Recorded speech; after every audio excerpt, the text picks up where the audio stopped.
안녕하세요, 김민우입니다. 최근에 있었던 올해 5월 교육청 모의고사를 좀 보겠습니다. 텍스트 보기 전에 지금 현재까지 진행시키고 있는 저희 컨셉이 일단 반복 변화, A 즉 B, A 곱 B, A 바로 B, A 다시 말해 B 이런 구역이 보이면 좀 주의해라. 중요한데 한계가 있다 이런 말을 했었고요. 그래서 흐름을 두 번째로 제시했죠. 흐름의 컨셉은 토픽은 연결된다. 즉 이 흐름의 컨셉은 토픽을 연결시켜가면서 전체를 포착해가는 거다. 그리고 흐름에는 이제 케이스 1, 2, 3이 있다라고 하는 걸 제시했었어요. 그리고 케이스 1, 토픽은 연결된다는 것을 기본으로 삼아서 이제 반복 훈련해 주기를 바란다. 그런 뒤에 이제 형식이라고 하는 걸 제시했죠. 먼저 A는 B이다. A는 B를 뜻한다. B를 의미한다. B를 말한다. 개념 명칭 화제를 제시하는 형식이다.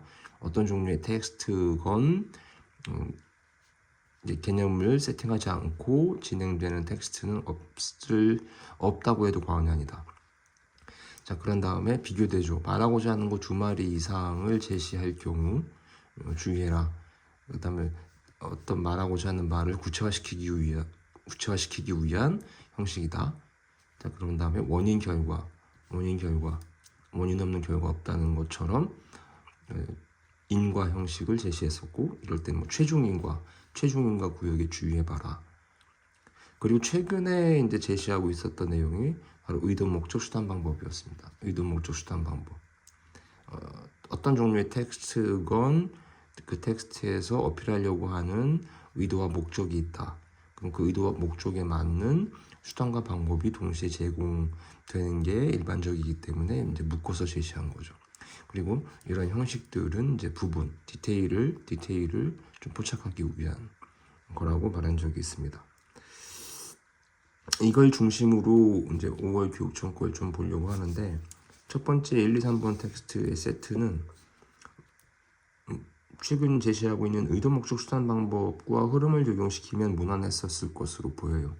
자, 이제 첫 단락에서 글을 읽을 때 이렇게 시작되는데, 중간 부분을 보면 주제를 강조하기 위해 사용된다 이런 말 나오죠. 주제를 강조하기 위해 사용된다. 뭐가? 이항 대립 구조. 이항 대립 구조는 무엇을 의도 목적으로 해서 수단 방법으로 사용된다 이렇게 되는 거죠. 그리고 그 다음 단락에서 연결점 되는 구역이 바로 이항 대립 구조. 이건 분석함으로써 저자의 의도를 추론. 이게 연결점. 1, 2단락 연결점 메인 토픽. 연결점 전후로 해가지고 새롭게 제시되는 정보가 해당 단락의 토픽인데, 이제 해체적 읽기가 두 번째 단락의 토픽이 되겠습니다. 해체적 읽기의 세 단계를 첫 번째부터 시작하는데, 그 내용 설명되는 문장들을 보면 분류함으로써, 이를 위해, 부여함으로써, 저자가 말하고자, 이를 통해, 이렇게 의도 목적과 수단 방법이 사용되고 있어요. 자, 세 번째 단락 독자는 해체적 읽기. 그럼 요 구역이 특히 두 번째, 세 번째 단락의 연결점 구역이 되겠죠. 독자는 해체적 읽기를 통해 그럼 또 무엇을 할 수 있는지, 불어 설정 문제가 나와 있는데 마지막 부분에 글을 재구성함으로써 또 뭘 하려고 하는지 이렇게 나가는 텍스트가 되겠습니다. 이 정도 체크했으면 첫 번째 세트는 크게 불편하지 않았을 것으로 보입니다. 자, 4번부터 9번 두 번째 세트인데요. 자, 여기서는 러셀로 시작하고 갓 텍스트가, 나 텍스트는 리오타르로 시작하네요. 최근에 이런 얘기 했었죠. 의도, 목적, 수단, 방법이다. 근데 의도, 목적, 수단, 방법은 의견, 예측, 주장, 결론과 좀 접점이 크다. 요지 결론과 직접 관련성이 크기 때문이다. 이렇게 말한 적이 있습니다. 이것부터 보면, 자, 러셀은 이제 사람이겠지. 자, 리오타르도 사람이겠지. 그러니까 가텍스트 러셀은 시작하는데 아래쪽에 보았는데, 보았다, 살펴봄으로써 보았다. 세 번째 단락 대면함으로써 실제 경험을 통해 분석함으로써 환원하고자 의도 목적 수단 방법 보았다 의견 예측 추천 결론 요 두 개가 이 텍스트의 요지 결론과 밀접할 것이라고 예상할 수 있습니다. 그리고 이제 흐름은 때려주기도 내가 놓치지 말라고 했잖아요. 가의 러셀을 첫 단락 시작하는데 그 다음 두 번째 단락에서 러셀의 명제 분석 세계와의 대응 관계 살펴봄으로써 이렇게 나와요. 그럼 이제 보았는데의 그 구역 내용이 있어요. 연결점 구역이. 그래서 진리에 대한 지식을 얻을 수 있다고 보았다. 의견 예측, 주장 결론. 그리고 이제 지식 밑줄 쳐 있네요. 살펴봄으로써 보았다. 의견 예측, 수단 방법, 지식. 진리에 대한 지식은 사물에 대한 지식을 바탕이 된다. 사물에 대한 지식이 연결점 되면서 직접적 인식, 지식과 기술에 의한 지식 구분한. 그러면 흐름의 케이스 3이 예상되죠. 모두 제시하고 차례대로. 직접적 인식에 대한 지식부터 얘기하고 이거 수단 방법을 무엇을 의도 목적으로 사용했는지 그 부분이 키가 되는 거죠. 그 다음 예상한 대로 기술에 의한 지식. 자, 근데 다섯 번째 마지막 단락에서 지시 대상이 없는 기술이 포함된 명제의 경우에도 요 지시 대상 없는 명제의 경우가 토픽으로 제시되어 있는데 연결점이 기술. 이제 흐름의 케이스 2. 흐름의 케이스 2. 더 중요한 건 흐름이 결정한다. 다시 세 번째 단락 잠깐 올라가면 직접적이냐 기술에 의한 거냐. 직접적인 거 얘기하고 기술에 의한 거 얘기했는데 기술에 대한 거 한 번 더. 그럼 무게중심은 네 번째, 다섯 번째 단락에 좀 있을 것이라고 예상할 수 있어요. 자, 나 역시 리오타르로 시작하는데 위에서 말한 것처럼 보고, 자, 보았다, 이해하고자 의도 목적, 생각해서 보았는데 보았다. 의견 예측 주장 결론. 요 의견 예측 주장 결론이 이제 연결점이 특히 됩니다. 두 번째, 세 번째 단락에서는. 첫 번째 단락과 두 번째 단락에서 연결점도 이해하고자 보았다 이해하고자 의견 예측 의도 목적 수단 방법 구역에서 언어 게임이라고 하는 게 토픽 연결점 되고 있어요. 이렇게 이 구역이 연결점 되고 있습니다. 그리고 문장 우주에 대한 얘기를 하네요. 문장 우주. 이제 이 부분이 해당 단락이 토픽이 되겠죠. 이제 본 김에 얘기하면 밑줄 친 부분 문제도 키 센텐스 구역에 존재한다라는 말을 다시 한번 떠올려 주길 바랍니다. 네 가지 구성 요소의 관계에 대해서 문장 우주 다이성 이 네 가지 요소 이런 관점에서 로타르의 이런 관점이겠죠. 의견 예측 주장 결론. 로타르는 지식에 대해서 뭐라고 보았다. 그 지식 서사적 지식, 과학적 지식. 여기 마지막 단락이 토픽 구역이 되겠습니다. 이게도 그렇게 크게 불편했을 것 같지는 않아요.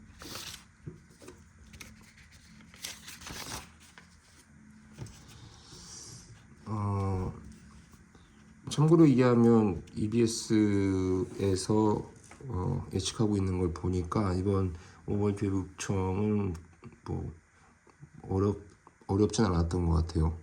그 등급 컷을 보니까. 근데 이렇게 영상을 준비하다 보니까 아마도 이 4페이지 카메라 볼록 렌즈가 그 중에서도 좀 불편함을 주었을 수 있겠다라는 생각은 했습니다.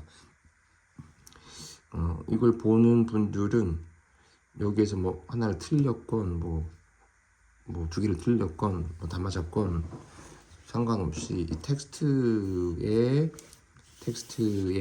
좀 모양을 리뷰해주는 쪽으로 한번 다시 봐줬으면 좋겠어요. 자, 과학기술이에요. 과학기술의 텍스트 특징은 언급한 바 있습니다. 원리나 구조에 대한 설명을 과정 단계별 설명에 의해 제시하는 특징이 있다. 근데 과정 단계별 설명을 할 때 A는 B이다, 뜻한다, 의미한다, 말한다, 즉 개념 명칭 화제 형식이 보다 빈번하게 사용되는 특징이 있다. 자, 그런 다음에 원인 결과 A 때문에 A 그러므로 A 따라서 A 결국 이런 식의 원인 결과 그리고 이것과 통하는 조건 근거가 보다 빈번하다. 조건 근거는 A 할 경우, A 할수록 이렇게 이제 문장이 구성되는 형식을 말하는 거죠. 이런 구역들을 좀 더 주의해라 이렇게 말한 적이 있어요. 그리고 이 텍스트 같은 경우는 우선 전체적으로 먼저 언급을 한 다음에 살펴보는 게 좋을 것 같은데, 첫 단락부터 네 번째 단락으로 되어 있는데, 첫 단락 카메라 볼록 렌즈로 시작을 한단 말이에요. 그러다가 아래쪽에서 상점이라고 한다, A는 B라고 한다, 개념 명칭. 렌즈로 입사한 모든 광선이 하나의 상점에 수렴한다면 상은 뚜렷한 점의 형태를 맺힌다 하지만 비교돼주고요. 하나의 상점에 수렴하지 않으면 상이 흐려지거나 일그러져 보이는 수차 현상 발생한다. 밑줄친 부분은 키센텐스고요. 나중에 봐봐요. 이게 맞는지 틀리는지. 특히 물체점이 광축에서 멀리 떨어지면 조건 근거. 떨어지면 흐릿한 상 맺는 경우 B점 수차 해당한다. 밑줄친 부분 키센텐스 구역에 존재한다. 그럼 나중에 봐요. 자, 그러면서 두 번째 단락에서 물체점 광축 회전 대칭성 진이며 하나의 상점 수렴할 경우부터 얘기해요. 네, 그러면 이제 케이스 3의 특징을 보인다고도 할 수 있죠. 뚜렷하게 맺힐 경우와 하지만 뚜렷하게 맺히지 않을 경우, 일그러져 보일 때. 근데 먼저 뚜렷하게 보일 때부터 얘기하는 거죠. 그럼 회전 대칭성 가지고 얘기하는 거예요. 상점을 접점, 연결점 삼아서 회전 대칭성이란 개념 명칭. 자, 근데 세 번째 단락 내려오니까 반면 비교 대조하죠. 그럼 예상한 대로잖아. 그러면 요거겠죠. 물체점 광축에서 멀리 떨어져. 흐릿한 상. 그러니까 광축에서 멀리 벗어나면 조건 근거. 회전 대칭성 연결점 될 수 있고 회전 대칭성 보이지 않게 되어 B점 수차. 이때 광선 다발 수렴 양상을 살필 수 있게 하는 평면이 좌우선면과 구결면. 좌우선면은 광축과 주광선 포함하는 평면이며 구결면은 평면으로 광축을 포함하지 않으며 A는 B 개념 명칭. 좌우면면, 구결면 개념 명칭. 연결점 구요. 그리고 아래쪽에 내려가서 좌우광선, 구결광선 하면서 좌우상점, 구결상점 하는데 좌우상점, 구결상점이라고 한다. 그래서 이게 다음 단락에서 연결점이 돼요. 좌우상점, 구결상점. 자, 근데 네 번째 단락 보면은 표면적으로는 좌우상점, 구결상점 여기에 연결점 되는 구역으로 볼 수 있지. 그리고 B점 격차, B점 수차. B점 수차는 1, 2단락 거쳐서 얘기했어요. 1, 3단락에서. 그래서 B점 격차가 이제 추가됐는데 B점 격차가 커질수록 하면서 조건 근거로 설명하고 그 뒤에 A 즉 하면서 A 즉 B 반복 변화 시켜주고 있는 구역. 이 좀 등장했습니다. 그럼 이 구역은 좀 냄새가 나는 구역. 자, 그러다가 아래쪽에 밑줄친 D 동일하다 거쳐서 좌우상점, 구결상점, 1차상, 2차상, 1차상은 구결면, 2차상은 좌우면, 밑줄친 기역. 이때 1차상과 2차상은 서로 수직이다. B점 격차가 커질수록 1차상 길이와 2차상 길이는 길어진다. 1차상, 2차상 사이 타원의 형상 띈다 하지만 비교돼주고요. 최소 창란원이라고 한다. 원형 중간 부분의 원형 최소 창란원이라 한다. 여기 본 김에 얘기하면 요 11번 문제 봤었을 때 CD의 명칭을 확보해야 됐었을 거고 체크했어야 됐을 거고 이렇게 원형으로 되어 있는 부분이 알파벳 E 원형을 띠는 상 요게 최소 창란원 중심으로 C와 D가 무엇을 의미했는지 써놓고 풀었으면 좀 더 편리했을 거예요. 자, 그런 다음에 세 번째, 네 번째 단락의 연결점이었을 때 좌우면, 구결면, 좌우상점, 구결상점 얘기하면서 그게 연결점 되는 구역이었는데 이게 A하고 이게 무슨 면인지 그 다음에 요 B가 또 무슨 면인지 요거를 체크하고 판단해 나갔으면 그나마 덜 불편했을 것으로 보입니다. 자, 오케이. 다시 마지막 단락 오른쪽 부분 보면 또 B점 격차가 클수록 이렇게 나와요. 다시 과학기술 텍스트는 원인과 결과, 그 다음 그것과 통하는 조건 근거. B점 격차가 클수록 어떻게 된다. 다시 왼편으로 B점 격차가 클수록 또 어떻게 된다. B점 격차가 클수록 또 어떻게 된다. 이런 게. 자, 그럼 전체적으로 보게 되면 뚜렷한 상을 맺힐 때가 있는데 벗어나면 회전 대칭성 보이지 않게 되면서 그것과 다른 일이 발생한다는 거지. 요 부분에 무게 중심이 있는 거죠. 그래서 흐름의 케이스 2의 특징도 가져요. 더 중요한 건 흐름이 결정한다. 자, 즉 토픽의 무게 중심의 비중을 한번 체크해 보라고 했잖아. 그럼 문제와 선택지의 비율을 예상할 수도 있을 거라고요. 자, 오케이. 네 번째 14번부터 17번 때는 이제 뭐 최근에 부동산 문제 관련해서 사회적으로도 빈번하니까 뉴스가 그래서 나온 건지 모르겠습니다. 자, 첫 단락 오늘날 하면서 집합 건물 나오는데 박스 쳐져 있네. 구분 소유권 박스 그게 그 다음 단락으로 시작하는 걸로 봐서 이제 구분 소유권이 메인 토픽인가 봐요. 자, 근데 두 번째 단락에서 전유 부분하고 전유 부분 이외의 건물 부분은 공용 부분이라 한다라고 한다. 구조상 독립성이란 전유 부분에 해당하는 구조상 독립성, 이용상 독립성. 그거에 대해서 구조상 독립성이란 이용상 독립성이란 하면서 말한다, 의미한다, 개념 명칭 화두를 주고 있죠. 그래서 구분 소유권 성립하기 위해서는 의도 목적이 나왔으니까 필요하다라는 내용이 결부되고 있습니다. 건물 분양하는 사람이 건물의 특정 부분을 구분하여 별개의 소유 대상으로 삼으려는 의도 목적이 있는 것이 의미한다. 개념 명칭이래요. 구분행위의 개념 명칭이래요. 자, 그럼 얘도 두 번째 단락에서 구분 소유권 메인 토픽에 따른 전유 부분과 공용 부분 얘기했는데 먼저 구조상 독립성, 이용상 독립성 하면서 전유 부분 얘기했으니까 그 다음 예정된 스텝은 공용 부분이겠죠. 흐름의 케이스 3이죠. 말하고자 하는 거 모두지 차례대로 공용 부분. 자, 전유 부분은 연결점 상호여서 흐름의 케이스 1, 2, 3이 다 섞여 사용될 수도 있는데 흐름의 케이스 1은 기본 베이스다 했잖아요. 전유 부분을 소유함으로써 수단 방법.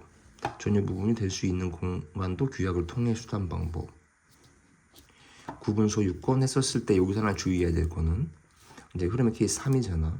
차례대로 모두 제시 차례대로 그리고 묶어주는 공간이 있다. 그럼 여기는 두 번째, 세 번째 단락을 묶는다고 봐요. 즉 이 구분 소유권을 읽을 때는 전유 공용 부분의 구분 소유권은 이렇게 읽으라는 하는 거죠. 그런 뒤에 주체인 구분 소유자의 권리 행사 제약이라는 내용이 토픽이 되니까 그 다음 단락에서 연결점되고 공용 부분의 관리에 대한 의사결정이 추가되는 다섯 번째 단락의 토픽이 되겠습니다. 토픽은 이전 단락과의 연결점에 앞서 올 수도 있고 이전 단락과의 연결점 뒤에 올 수도 있고 중간에 올 수도 있고 마지막에 올 수도 있다고 했어요. 위치가 중요하지 않다. 토픽 연결점은 반드시 있다. 그게 더 중요하다. 자, 그러니까 다음 단락에서 또 봐요. 의사결정에 대한 얘기가 다섯 번째 단락의 토픽인데 구분 소유자들의 의사결정 관리단 집회를 통해 수단 방법으로 할 수 있다. 이렇게 되겠죠. A별로 설정되어 있네요. 그럼 여러분은 마지막 단락 읽을 때 관리단